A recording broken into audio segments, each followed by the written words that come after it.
Picture this. You've saved absolutely everything, every hard-earned rupee, poured your life savings into your dream home. You've signed the papers, the payments start, and you're excited. But then, nothing. Months turn into years. The building's just a skeleton, and you're caught paying rent and a home loan for a place you can't live in.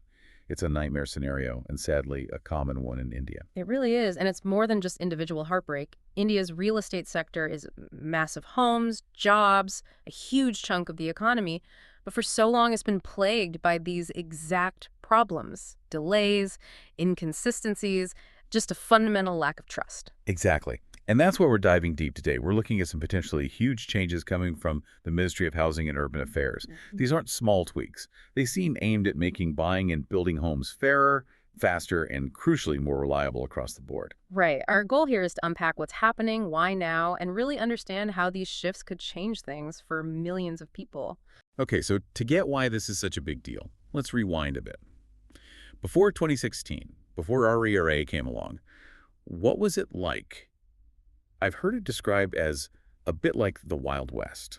That's actually a pretty good description. It was largely unregulated. Developers could launch projects, make big promises, but there was very little real oversight or accountability. So what did that mean in practice? Well, a key thing was how funds were handled. A developer could take the money you paid for your apartment in Project A. My down payment, my installments. Exactly. And legally divert it to start, say, Project B, or even buy land for Project C. There was no rule saying buyer money for one project had to stay with that project. Wow. So your project could just stall because the money ran out, even if you'd paid. Precisely. Buyers were left completely exposed, often first-time investors putting in their life savings. When things went wrong, there was very little effective recourse. The courts were slow, clogged with cases. Trust just evaporated. A really tough spot for homebuyers. Extremely tough. And then into this environment came RERA in 2016, the Real Estate Regulation and Development Act. The game changer, as many called it. What were its core features? Several key mandates. First, projects over 500 square meters had to be registered. No more launching under the radar. Okay, bringing them into the light. Second, developers had to disclose everything up front: project plans, timelines, approvals, the lot. Transparency was key. And the money. Did it address that diversion issue? Ah, yes. This was arguably the biggest shift, the 70% escrow rule. It mandated that 70% of the funds collected from buyers for a specific project must go into a separate, dedicated bank account. An escrow account. Exactly. And that money could only be used for the construction and land costs of that specific project. It directly tackled the fund diversion problem. That 70% couldn't be siphoned off elsewhere anymore. That sounds revolutionary for the time, closing a massive loophole. It absolutely was. Full implementation by May 2017 really started to change things. Developers faced real pressure to stick to timelines. There were penalties, serious ones, up to 10% of the project cost, sometimes even jail time. And a way for buyers to get help. Yes, importantly, each state had to set up a real estate regulatory authority, the RERA authority, and an adjudicating mechanism specifically for handling buyer grievances relatively quickly. We saw a huge number of registrations initially, over 1.5 lakh projects, more than a lakh agents. It had a definite impact. So RERA arrives, sets these rules. Seems like the problem's solved, right? But as you hinted, maybe it wasn't quite that simple across a country as complex as India. That's right. RERA was a fantastic foundation, truly essential. But the reality of implementing such a big reform nationwide, well, it hit some snags. Think of it like a giant jigsaw puzzle, where the pieces from different states didn't always quite fit together perfectly. The patchwork problem. What did that look like? You saw a huge variation between states. Maharashtra, for example, is very proactive. They got their RERA rules notified quickly, registered thousands of projects and agents, really embraced it. Okay, leading the pack. But then you had other states, like West Bengal was one example, that took much, much longer just to notify their own state-level RERA rules. This created confusion, inconsistency. Developers operating in multiple states faced different requirements. Buyers weren't sure what applied where. And beyond just the speed of adoption, were there other challenges on the ground? Definitely. Resource disparity was a big one. Not all state RERAs had enough staff or the right technology to handle the flood of registrations and complaints efficiently. So potential bottlenecks. Exactly. Adjudicating officers, the people making the initial decisions on disputes, could get completely overwhelmed, leading to backlogs, kind of defeating the purpose of swift grievance redressal. And I heard something about rules being diluted. What does that mean? Yeah, that was a significant issue. Some states, perhaps under pressure or through interpretation, implemented rules that were, let's say, less stringent than the Central Act intended. Maybe they tweaked the definition of ongoing projects to exclude more developments from RERA's ambit, or perhaps allowed more flexibility in how that 70% escrow money could be withdrawn or used. Little changes, but they could undermine the core protections RERA aimed to provide. Right, weakening the original intent. Precisely. And all this brings us to one of the most persistent and painful problems. Stalled projects, developments that just stop. The ghost towns you mentioned earlier.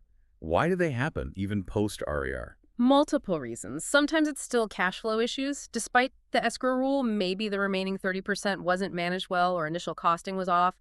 Sometimes it's complex legal disputes, maybe over land titles. Other times, just poor planning or execution by the developer. And the human cost is immense. You mentioned Noida and Greater Noida. Yes, the National Capital Region, particularly Noida and Greater Noida, became infamous for this. Thousands and thousands of families who booked homes years ago, dutifully paying their EMIs. While also paying rent. While also paying rent, exactly. Stuck in this awful financial bind, protesting for years, their life savings locked up in concrete shells. It's truly heartbreaking. And the scale of this.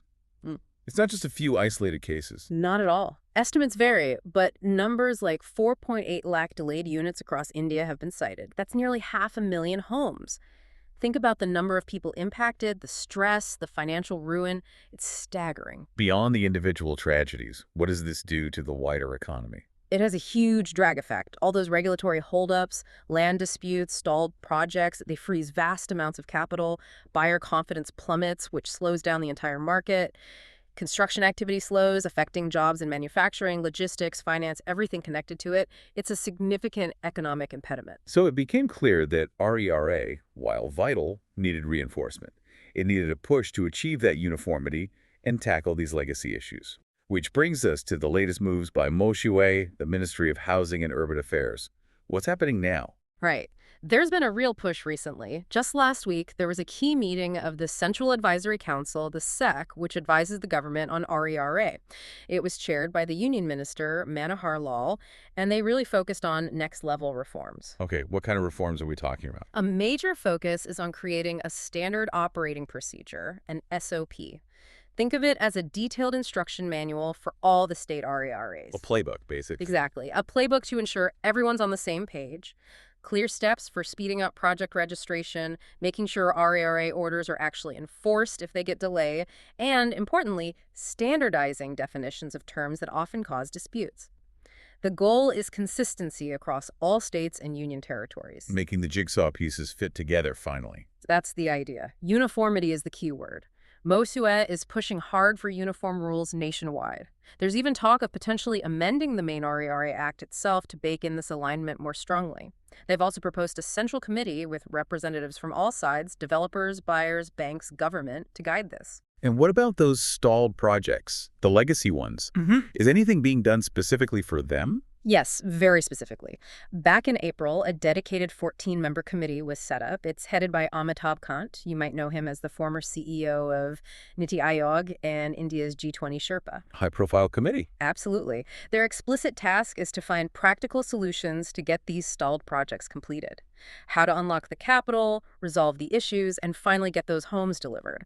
We've seen some success already with things like the Swamesh Fund, a government-backed stress fund that's managed to revive tens of thousands of units. The hope is this committee can build on that. That's crucial work. Now, you can't really talk about streamlining things across India today without talking digital. Spot on. And MoHUA launched something significant here, too, during that same CAC meeting. Right. A unified national RERA portal. The address is rera.moa.gov.in. A single website for all things RERA. Pretty much. It's designed as a one-stop shop for transparency and collaboration. For a home buyer, it means you can log in, search for any registered project anywhere in India, and see its status registration details, approvals, maybe even fund usage down the line, complaint history. You can verify the developer's credentials. So much easier access to information for buyers. Much easier. And you can flag issues directly. It empowers the buyer. But it's also for the RERAs and developers themselves. How so? States can use it to share best practices. Maybe Gujarat has a super efficient online approval system they can showcase it there. Perhaps Tamil Nadu has a great model for handling complaints quickly. It facilitates learning and collaboration between states. It should also make life easier for developers working across state lines, reducing duplication of paperwork. Building a truly connected ecosystem. That's the vision. And the timing is key. Remember, 35 states and UTs have RERAs now. 29 have appellate tribunals for appeals, 27 have adjudicating officers. A lot of the structure is there, and they've already resolved nearly 1.5 lakh complaints nationally. This portal can act as a force multiplier, connecting all these dots. And why the big digital push right now? Well, think about the context. Post-pandemic, there's been a boom in real estate demand. Urbanization is continuing rapidly. For that growth to be sustainable, you need trust. This portal, alongside the SOPs, aims to build that trust by cutting red tape, increasing transparency, and making the whole process feel more reliable, maybe even as straightforward as buying something online. It sounds promising on paper, but let's bring it down to the ground. How does this actually affect people? Can we talk about some real stories? Absolutely. Think of someone like Rajesh, hypothetical software engineer in Bengaluru. Books a flat in 2018, promised delivery in, say, 2021. By 2025, he's still hearing about unforeseen delays, and all this time, he's paying a hefty EMI on the home loan. Plus rent for where he's actually living. Plus rent. It's a crippling financial burden. We hear stories like this from Mumbai, Pune, Delhi, NCR, all over. Or Priya, maybe a teacher in Delhi. Her dream home in Greater Noida gets stalled. Suddenly, double housing costs. She might have to dip into savings meant for her kids' education. These aren't just statistics.